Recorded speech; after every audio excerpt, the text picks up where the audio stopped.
Halo pemirsa Unhas TV, senang sekali saya Iva Aisyah dapat kembali menjumpai Anda dalam Unhas Daily. Dalam beberapa menit ke depan, kami akan menyajikan berita-berita terpercaya hanya untuk Anda. Pemirsa, siapa bilang belajar itu membosankan? Di Perpustakaan Universitas Hasanuddin, kamu bisa menikmati suasana belajar yang nyaman dengan fasilitas yang lengkap. Mulai dari koleksi buku yang melimpah hingga akses digital terkini. Berikut liputan selengkapnya untuk Anda.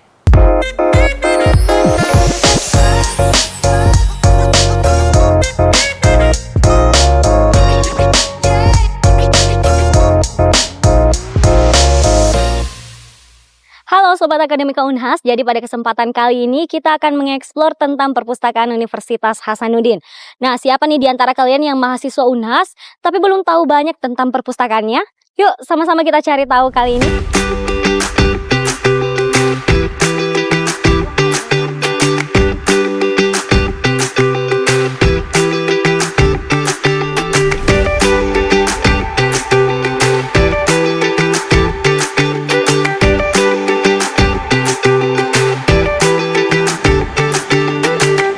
Nah pemirsa, jadi kita sudah berada di depan Perpus Universitas Hasanuddin. Yuk kita masuk dan lihat apa aja sih yang ada di dalam.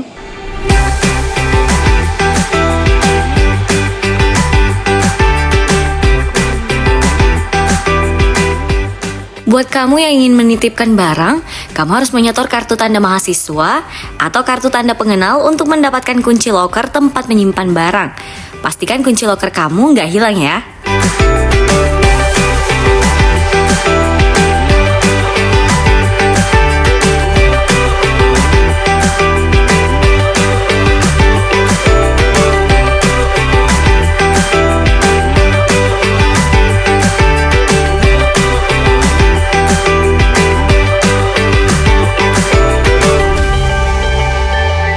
Perpustakaan Universitas Hasanuddin tidak hanya menjadi pusat informasi dan referensi bagi mahasiswa dan dosen, tetapi juga menjadi sarana pendukung penelitian dan perkembangan ilmu pengetahuan. Perpustakaan ini buka setiap hari Senin hingga Jumat dari pukul 8 pagi hingga 18.00 waktu Indonesia Tengah. Perpustakaan Unhas punya koleksi buku yang sangat lengkap, mulai dari buku teks, jurnal, hingga majalah. Semua bidang ilmu ada di sini. Jadi kalian nggak perlu khawatir kekurangan referensi. Nah, jadi pemirsa, untuk ruang baca dan ngerjain tugas di Perpus Unhas sendiri terbilang cukup banyak dan tersebar di mana-mana. Dan pastinya kalian bakal nyaman karena di sini dilengkapi dengan wifi gratis dan pendingin ruangan.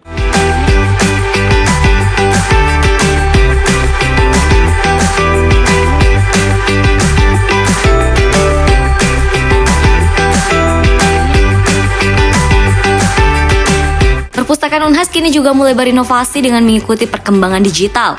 Jadi buat kamu yang ingin mencari buku atau jurnal, sudah bisa mengaksesnya secara online. Beragam inovasi mulai dilakukan oleh Perpus Unhas, salah satunya adalah peminjaman mandiri.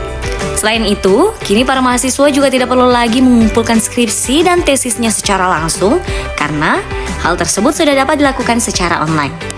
Jadi buat teman-teman sivitas akademika, baik dosen maupun mahasiswa ataupun tendik, silahkan datang ke perpustakaan karena perpustakaan itu tempat yang sangat terbuka, bukan hanya untuk mencari buku ya seperti paradigma lama yang selalu diketahui oleh orang-orang, tetapi sekarang perpustakaan bisa menjadi tempat kerja.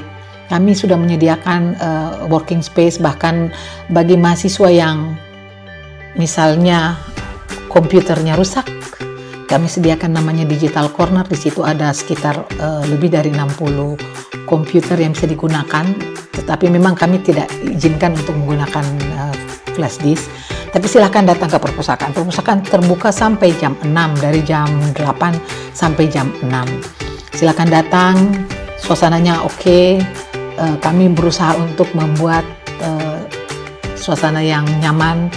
Mau foto juga ada foto booth, ada, dan kami pustakawannya kami sudah dilatih untuk bisa menjadi sahabat bagi peneliti, bagi mahasiswa yang sedang menulis skripsi, tesis atau disertasi, dan juga kami sudah mendekatkan kepada teknologi. Jadi apapun kami siapkan dengan QR code, ada guideline yang disiapkan dengan QR code. Silahkan datang ke perpustakaan menambah ilmu, bekerja di situ, dan karena perpustakaan adalah milik kita semua, tidak terbatas oleh fakultas ataupun prodi atau lembaga apapun, milik semua sivitas akademika Unhas. Juga tersedia berbagai layanan yang disediakan oleh Perpustakaan Universitas Hasanuddin, diantaranya adalah layanan informasi, layanan bimbingan penggunaan koleksi referensi, layanan penelusuran, layanan konsultasi riset, dan masih banyak lagi jenis layanan lainnya. Salah satu layanan populer yang ada di Perpus Unhas ini adalah layanan corner. Ada beberapa corner yang terdapat di perpustakaan ini, seperti Korean Corner, Francis Corner, Jepang Corner, dan corner-corner lainnya. Nah, pemirsa, itulah tadi sekilas tentang Perpustakaan Universitas Hasanuddin, tempat yang siap mendukung langkah kamu dalam mengejar pengetahuan dan inspirasi. Jangan lupa mampir di Perpustakaan Universitas Hasanuddin dan sampai jumpa. Pemirsa, Pantai Losari bukan hanya terkenal dengan pemandangan senja yang memukau, tetapi juga sebagai surga bagi para pecinta kuliner tradisional. Di sepanjang jalan anjungan Pantai Losari, banyak sekali pedagang kaki lima yang menjajakan pisang epek dengan berbagai varian rasa yang menggugah selera. Berikut berita selengkapnya untuk Anda.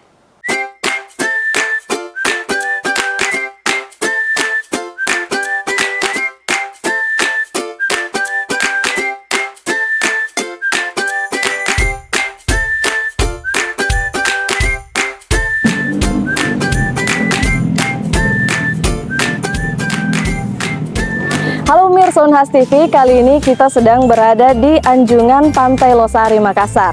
Nah, jalan-jalan di Pantai Losari, Makassar ini nggak lengkap rasanya kalau kita tidak mencicipi makanan yang satu ini. Apa itu? Pisang epek.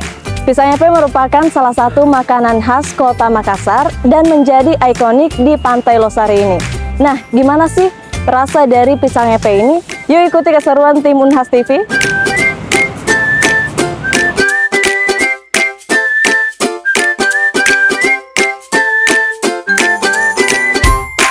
Kuliner khas Pantai Losari, pisang epek menjadi magnet bagi para wisatawan yang berkunjung ke Makassar.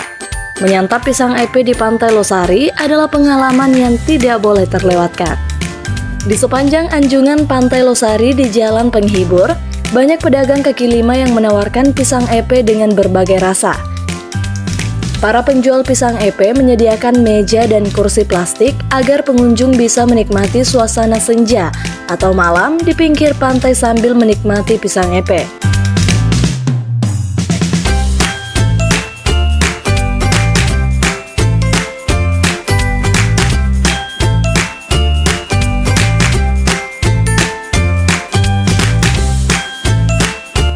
Nama epek berasal dari bahasa lokal Makassar yang berarti jepit. Proses pembuatannya melibatkan pisang raja yang dipipihkan dengan alat pres dari kayu setelah dibakar. Harga satu porsi pisang epek dengan berbagai varian rasa sekitar Rp15.000. Kini para pedagang pisang epek di Pantai Losari telah berinovasi dengan berbagai pilihan saus. Tidak hanya gula merah cair atau karamel, ada saus coklat dengan topping keju, serta pilihan lainnya seperti saus durian, keju kacang, dan keju stroberi yang bisa dipilih sesuai selera pelanggan.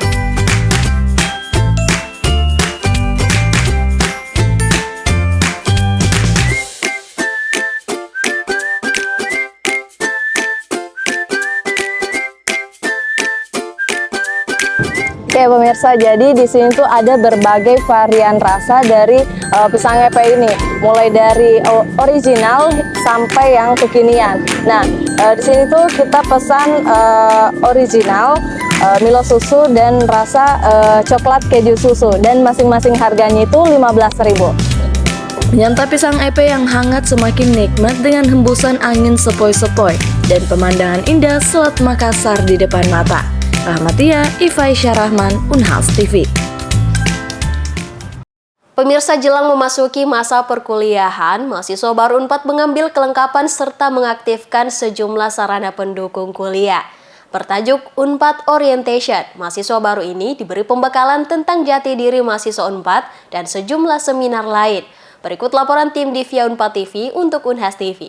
Sebagai salah satu rangkaian kegiatan pengenalan kehidupan kampus bagi mahasiswa baru atau PKKMB, Universitas Padjadjaran selenggarakan Unpad Orientation dan pengambilan kelengkapan mahasiswa baru 6 hingga 8 Agustus di kampus Unpad Jatinangor, Sumedang.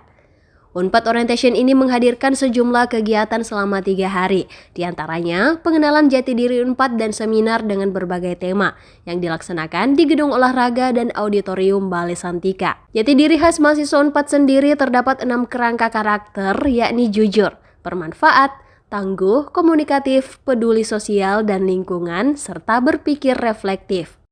6 karakter ini merupakan inti dari falsafah Unpad yang berasal dari pola ilmiah pokok dan budaya organisasi respek hingga karakter mahasiswa Jawara 5.0.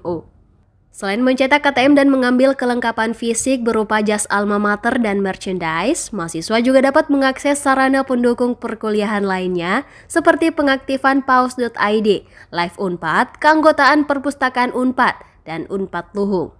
Kegiatan ini juga diramaikan dengan food festival bagi mahasiswa dan orang tua yang sedang menunggu atau beristirahat. Salah satu mahasiswa baru, Debbie Mutiara, mengaku antusias untuk menghadiri rangkaian seminar dan pengenalan jati diri Unpad. Setelah selesai mengambil kelengkapan mahasiswa baru sesuai yang ditetapkan. Jadi aktivitas kita hari ini mulai dari naik odong, kita mau mencetak kartu Bank Mandiri. Setelah itu kita membuat pencetakan kartu KTM. Terus kita mengambil almet. Iya, seperti itu. Iya, seminar ikut jati diri. Kita penasaran sih untuk seminarnya seperti apa. Ya pasti luar biasa lah pastinya. Makanya kami buru-buru banget nih. Gak sabar banget mau lihat seminarnya. Iya. Pesan buat mahasiswa teman-teman yang lain, tetap semangat, berjuang, jangan patah semangat. Unpad menunggu kamu. Ya, dadah. Dalam kegiatan orientasi ini juga sejumlah seminar dilaksanakan secara simultan di Balai Santika, baik di lapangan basket, futsal, badminton, serta auditorium. Adapun tema seminar yang diberikan seperti literasi digital, unit layanan terpadu, penguatan karakter dan konseling, serta kegiatan kemahasiswaan. Dari Jatinangor, Sumedang, tim Divi 4 TV melaporkan untuk Unhas TV. Pemirsa, berita tadi sekaligus menutup perjumpaan kita hari ini. Terus saksikan Unhas Daily hanya di Unhas TV. Saya Iva Syarahman mewakili kru yang bertugas, pamit undur diri dan sampai jumpa.